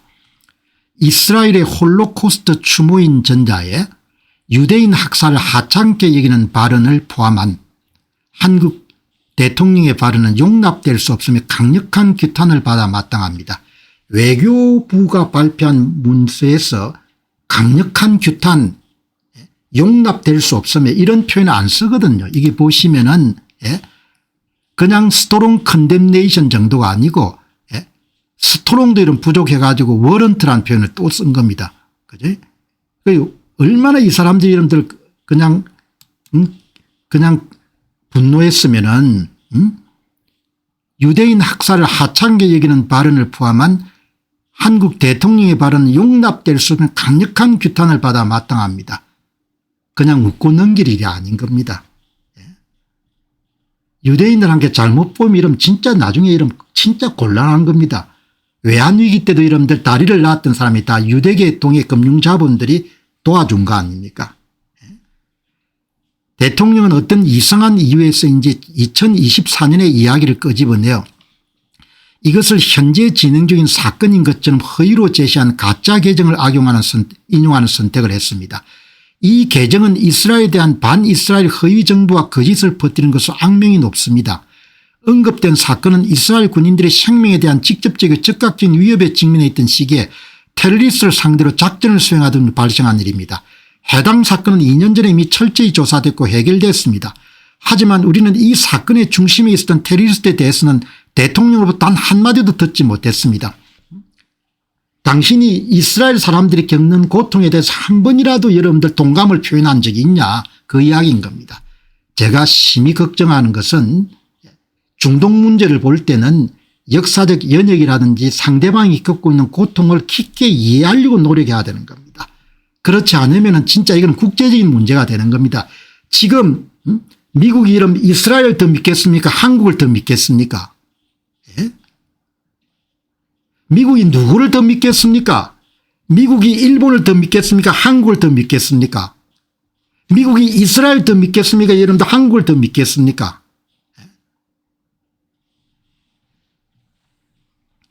이 사건의 중심에 있었던 테러리스트에서는 한국 대통령으로부터 단 한마디도 듣지 못했습니다. 어떻게 그렇게 이런 연민의 정이 있으면 이스라엘 사람에 대해서도 이스라엘 사람에 대한 연민의 정을 표현한 표현은 하나도 없고 오로지 전부 다 이렇게 여러분들 할 수가 있냐 이야기입니다. 최근 이스라엘 시민들을 향한 이란과 헤즈볼라의 테러 공격에 대해서도 한국 대통령으로부터 어떤 언급도 듣지 못했습니다. 게시물을 올리기 전에 항상 확인하는 게 더 낫습니다. 완장 찼다고 여러분들 폼 잡으면 안 됩니다. 한국이 뭐 대단한 나라가 아니거든. 미국의 인맥 보시기 바랍니다. 인재풀을 보시기 바랍니다. 죽이고 살릴 수 있는 겁니다. 어떻게 그렇게 눈치가 없이 세상을 사는지 모르겠어요. 이게 전부가 다 역사관과 세계관 이런 틀어지게 되면 생기는 겁니다. 이런 사고가 항상 터질 수 있는 겁니다. 제가 방송을 다룰 때 여러분들 유대민족이나 이스라엘 사람들의 폄하하는 발언을 거의 안 하지 않습니까? 그리고 그 사람들의 입장에 이해를 하려고 하는 거지 않습니까? 천문학적인 빚을 지고 있는 나라에서 여러분들 이스라엘은 한판 여러분 맞짱을 떠가 뭘 구하겠는지. 세상 주인은 돈 빌려준 사람이 돈 빌려 쓰는 사람이 아니거든요. 이스라엘 외무부는 한국 대통령이 홀로코스트 추모일이란 민감한 시기에 유대인 학살의 비극을 가볍게 다룬 점에서 용납할 수 없다면 격앙된 반응을 보였습니다.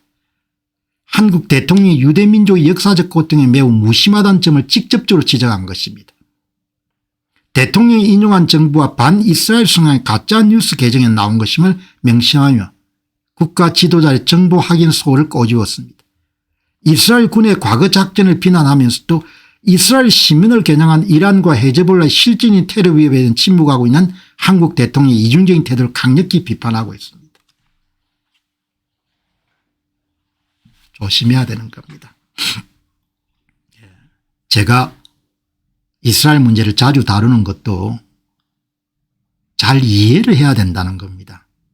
잘 알면 오해를 안 하니까 유대인을 비난하면 안 되는 거죠. 옹호하자는 이야기는 아니고 유대인을 상처가 많은 사람들이고 지금도 여러분들 서구사회에서 문제가 생기면 언론들이 전부 다 여러분들 반유대주의로 흘러가기 때문에 그 사람들의 입장에서 항상 생각을 해야 되고 그렇게 되는 거죠. 자, 오늘 여러분들 보시죠. 나온 김에 지네바 리브아 연구원이 어제 아랍의 이집트의 한 작가분하고 이라크의 전직 정치인의 인터뷰를 잘 소개해서 우리가 잘 봤습니다. 아주 아랍 세계 사람들이 어떻게 생각하는지 여기 보시면은 서구 미디어는 이란을 피해자나 저항 세력으로 모사하지만 아랍인들은 이란이 40년간 아랍 국가의 국가 주권을 잠식해온 식민지 점령국이기 때문에 이란이 적이다 이렇게 표현한 걸 봤지 않습니까? 여기에 나이가 많이 드신 이라크의 전 국회의원입니다. 이라크의 이 국회의원의 이런 파이크 알 셰이크 알리, 그죠? 여기 이런 보시죠. 파이클 알 셰이크 알리의 여기에 네 번째가 나옵니다. 유대인에 대한 회상. 과거 바그다드 인구의 절반이었던 유대인들은 가장 세련된 공동체였지만 우리 이라크인들이 그들을 쫓아내고 재산을 강탈한 결과 이스라엘이라는 적대적 방어기제를 스스로 만든 점입니다. 여러분 역사적으로 유대인들하고 척을 져서 잘 사는 나라가 거의 없습니다. 유대인들을 추방하고 유대인들을 박해 가지고 잘 사는 나라가 거의 없습니다. 스페인이 그랬고 독일이 그랬고 포르투갈이 그랬고 그 이해를 하도록 노력해야 되는 거죠. 이해를 하려고. 여기 이제 보시면은 제가 어제 그 대목을 그러면 바그다드에 그렇게 유대인이 많았구나. 그럼 바그다드에 1950년대까지 살았던 유대인들은 아마 성경에 나오는 바빌론 유폐 때 끌려갔던 그런 유대인들의 후손들일 거다. 그 후손들이 이라크하고 이란에 많이 포진되어 살 거다. 그렇게 본 거죠. 그래 한번 조사를 해봤습니다. 이라크 바그다드 유대인 공동체 역사와 비극적 추방. 2600년 전에 이스라엘에서 끌려와 가지고 여러분들 바빌론 유폐 때 끌려간 사람들입니다. 그 후손들인 겁니다. 그죠? 예. 이라크 유대인은 세계에서 가장 오래된 유대인 공동체 중 하나입니다. 신바빌로니아의 네부카드네자르 2세가 예루살렘을 정복한 이후에 유대인들을 바빌론으로 끌고 오며 역사가 시작됐습니다. 이들은 바빌론의 물가에서 예루살렘을 건립하며 정체성을 유지했습니다. 이들은 이라크 땅에서 유대교의 가장 중요한 경전인 바빌론 탈무드를 집대성했습니다. 당시 바그다드 인근의 학당들은 전 세계 유대교 신앙의 중심지였습니다. 이때 여러분들 후손들이 많이 정착을 한 겁니다. 20세기 초 바그다드는 유대인 도시로 불릴 만큼 영향력이 막강했고 바그다드 인구 20만 명 1910년대에 가운데 유대인은 8만 명 이상에 달했습니다. 바그다드 인구의 40에서 50%입니다. 당시 바그다드는 유대인 없이는 상업과 행정이 돌아가지 않는 구조였습니다. 유대인들은 이라크 최초의 재무장관을 배출했고 국회의원, 교수, 언론인 등 가장 교육 수준이 높고 세련된 도시 중상정을 형성했습니다. 이들은 자신의 정체성을 종교는 유대교이나 국적은 이라크인이라고 정의할 만큼 이라크는 국가에 대한 애착과 공헌도가 매우 높았습니다. 비극적 추방, 파르후드와 강제 이주. 찬란했던 공조는 민족주의와 외부 정세의 변화로 인해 참혹하게 무너졌습니다. 1941년 파르후드 친나치 성향 세력에 자행된 유대인 약탈 학살 사건입니다. 이 사건은 2000년 넘게 이어진 이라크인으로서 믿음을 송두리째 흔들었습니다. 1950년 1951년 에즈라 느헤미야 작전, 이스라엘 건국 이후에 이라크 정부의 탄압이 심해지자 약 12만 명 이상의 유대인이 국적과 전 재산을 포기하는 조건으로 이스라엘로 대거 이주했습니다. 알리 의원이 지적한 재산을 강탈하고 그들을 쫓아냈다는 발언의 비극적 사실입니다. 이렇게 여러분들 이스라엘로 다시 돌아간 겁니다.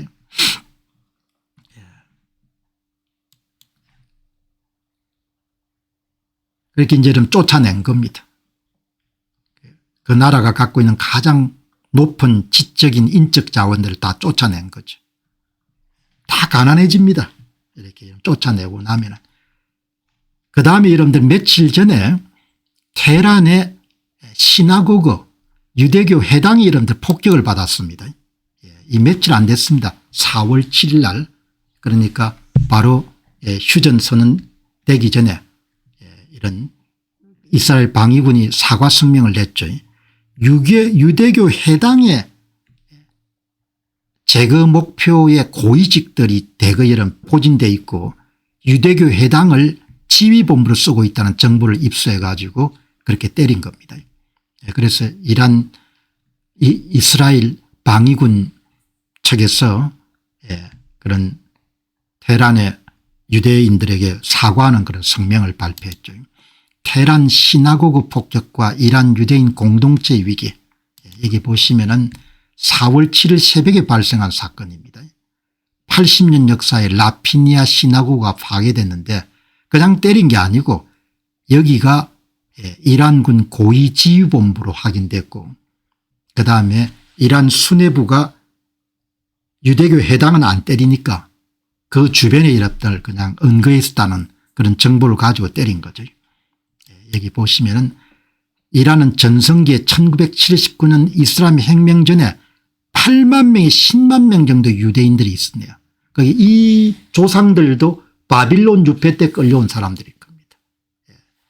한때 번성했던 이란 유대인 공동체 지금은 8천 명에서 1만 명 정도 돼 10분의 1 수준이고 대부분은 이스라엘로 가거나 뭐 영미권 국가로 갔겠죠. 그지? 그렇게 여러분들 보시면은 그러니까 오늘 제가 방송 낸 것은 대통령 SNS 짧은 문장입니다. 짧은 문장인데 이제 본인이 잘 모르는 것은 이야기를 안 하고 특히 민감하지 않습니까? 유대인 문제는. 그러니까 정말 주의해야 되고 이분들한테는 굉장히 그런 다른 사람이 이해할 수 없는 그런 아픔이 있기 때문에 정말 조심해야 되는 거죠. 조심해야 되는데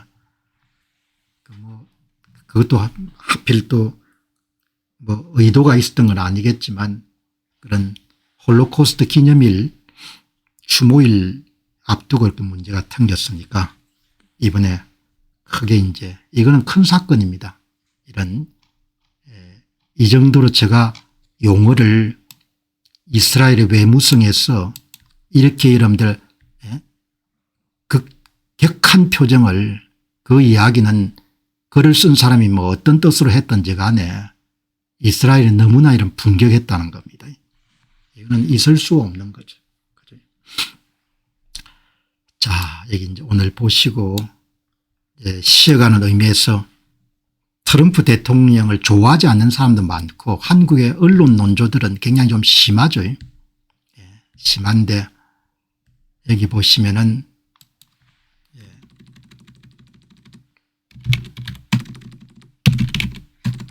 여기 이제 보시면 오늘 도널드 트럼프 미국 대통령이 글을 하나 올린 겁니다. 트럼프 글이라는 사람이 올린 글을 본인이 이렇게 그냥 포스팅만 한 겁니다. 딴 설명하지 않고. 그죠? 그래서 제가 이게 무슨 이야기인고 이렇게 여러분들 보니까 오래전에 2008년 무렵에 도널드 트럼프 미국 대통령이 한 62세 되던 시절에 미국에서 아주 인기가 한때 있었던 그런 유명인이 어떤 개인적 사건 때문에 집을 빼앗길 수 있는 그런 상황이 발생했는데 그때 조용히 그 집을 매입하는 일을 도널드 트럼프 대통령이 맡았던, 그러니까 그때는 대통령이 되려고 하는 그런 그게 없었을 거 아닙니까? 여기 보시죠. 미국의 뉴스 채널들은 절대 여러분에게 이 사실을 말해주지 않았습니다. 오늘 저는 그들 모두가 부끄럽습니다. 왜냐하면 그들이 여러분에게 트럼프에 관한 진실을 의도적으로 숨겼기 때문입니다. 미국 언론이 보여주지 않았던 사실을 일단 알게 된다면 여러분은 미국 언론이 이 남자에 대해 말했던 모든 것에 의문을 갖게 될 것입니다. 이 남자는 지금 트럼프 대통령입니다. 2008년도에 조니 카슨의 전설적인 조수였던 에드 맥마흔, 30년 동안 미국을 웃게 만들었던 86세에 그가 상상할 수 있는 가장 굴욕적인 인생의 결말을 앞두고 있었습니다. 주택 압류로 집을 잃어버릴 위기에 처한 것입니다. 전 세계가 보도를 통해서 알았습니다. 모든 뉴스 채널이 이것을 다루었고 그리고 그냥 지나쳤습니다. 아무도 돕지 않았습니다. 아무도 나서지 않았습니다. 아무것도 하지 않았습니다. 그러나 그때 도널드 트럼프가 나섰습니다. 트럼프만 제외하고요. 그는 조용히 수화기를 들었고 어떤 카메라도 초대하지 않았습니다. 어떤 보도자료나 발표도 없었습니다. 그런 개인적으로 에드 맥마흔의 부동산을 샀고 에드가 남은 평생 동안 자신의 집에서 머물 수 있게 해주었습니다. 청구서도 없었고 조건을 붙이지도 않았습니다. 보답을 바라는 마음도 없었습니다. 그는 그저 미국의 전설이 평생 일군 모든 것을 잃으며 마지막 세월을 보내서 안 된다고 결심한 한 남자가 있었을 뿐입니다. 뉴스 채널들은 이 이야기를 단 한 번도 말해주지 않았습니다. 이 이야기가 그들이 당신에게 보여주고 싶어하는 트럼프의 모습과 맞지 않기 때문입니다. 오늘 저는 여러분에게 말합니다. 여러분은 그들이 만든 트럼프가 아닌 진짜 트럼프를 알 권리가 있기 때문입니다. 온 세상이 외면할 때 86세의 전설 위에 나타난 진짜 트럼프 말입니다. 미국의 대다수 언론들이 싫어하죠. 트럼프 대통령을. 도널드 트럼프 미국 대통령을 여러분들 알려면은 사람이 좀 영혼이 맑아야 됩니다. 영혼이. 사람이 편견이나 선입관으로부터 좀 자유로워야 되고 사람이 좀 깨끗해야 됩니다. 그래야 트럼프를 볼 수가 있는 겁니다. 우리가 세상을 살아가면서 사물이나 현상을 볼 때 사물이나 현상을 보는 사람이 칙칙하면은 그 사물이나 현상의 본질을 볼 수가 없는 겁니다. 우리는 주변에서 보지 않습니까? 내일 모레 이런 관뚜껑을 덮을 나이가 된 사람들도 일신의 영화와 이익을 위해서 거짓말을 밥 먹듯이 하고 하는 사람을 주변에서 너무나 많이 보지 않습니까? 그죠? 도널드 트럼프를 이해하려면은 영혼이 맑아야 되는 거죠. 그리고 선입견이나 고정관념이나 편견으로부터 자유로워야 되는 겁니다. 그렇지 않으면은 트럼프 대통령이 어떤 사람인지를 볼 수가 없는 거죠. 아마 오늘 이 방송을 보시는 분들 가운데서 미국이나 캐나다에 계시는 교민들도 아마 계실 건데 그 교민들 가운데서도 대단히 트럼프를 싫어하는 사람들도 있는 거죠. 있는 그대로를 볼 수 있는 게 중요한 거죠. 그러니까 오늘 이 이야기를 이게 다 사실이니까 트럼프 대통령이 그냥 포스팅을 다시 한 겁니다. 이 트럼프 걸이라는 분의 글을 보고 애덤 맥마흔의 저택 압류 소식을 듣고 도움을 주었던 때가 2008년이니까 트럼프 대통령이 나이가 62세고 그때는 글로벌 금융위기 때문에 다 여러분들 움츠려들 때인 겁니다. 이게 이 남자의 진면목인 겁니다. 이 남자의 진면목인 겁니다. 언론들은 전부 다 인종주의자고 이기적이고 거칠고 선입견이 강하고 이렇게 다 몰아가지 않습니까? 그런 공식을 정해놓고 이런 트럼프를 만드는 겁니다. 미디어가 만든 트럼프하고 진짜 트럼프가 다르죠. 저는 도널드 트럼프를 여러분과 마찬가지로 만날 기회는 없지 않습니까? 그러나 트럼프 대통령이 남기는 글이나 언어를 보고 그 사람을 보는 거죠. 언어를 보고. 아마 역대 모든 미국 대통령 가운데 미국인의 입장에서 진정으로 고민하고 노력하는 사람들은 그렇게 많지는 않은 거죠. 이번 전쟁도 마찬가지지 않습니까? 전쟁을 폄하하고 욕하는 사람들도 있지만 대통령이 깊은 뜻 그리고 후세들한테 그 큰 부담을 안겨줘서 안 되겠다. 한국의 대통령 보시기 바랍니다. 죽고 나면 다 땡인 겁니다. 핵을 이고 지고 이런 후손들이 살아야 될지 아무 관심이 없는 겁니다. 보시기 바랍니다. 이렇게 이분이 아마 애덤 맥마흔, 조니 카슨, 투나잇 쇼가 굉장히 이런 장수한 프로그램이고 인기를 끌었던 프로그램이죠. 이렇게 여러분들 애덤 맥마흔이 이게 이런 뉴욕타임스가 2008년도 6월 15일 날 모기지 위기에 처했다. 여기를 보고 이제 트럼프 대통령이 나섰던 겁니다. 나서 가지고 1962년부터 1992년 30년 동안 더 투나잇 쇼의 파트너로 활동했네요. 뭐 개인적으로 살다 보면 또 어려움이 올 수가 있으니까 그 당시 85세였는데 이제 수입이 끊기고 이렇게 하면서 아마 모기지 문제가 발생했는데 큰일이네요. 이거는 이렇게 날쓸 수 있다는 건 아무 본인한테 도움 안 되는 일이지 않습니까? 그러니까 도널드 트럼프 대통령을 뭐 지나치게 미화하거나 그럴 의도는 없고 있고 트럼프 대통령이란 사람을 이해하는 하나의 중요한 그런 예화다 이렇게 볼 수 있으면 좋겠네요. 자, 여러분 이제 다음에 많은 분들에게 재무적인 그런 요새를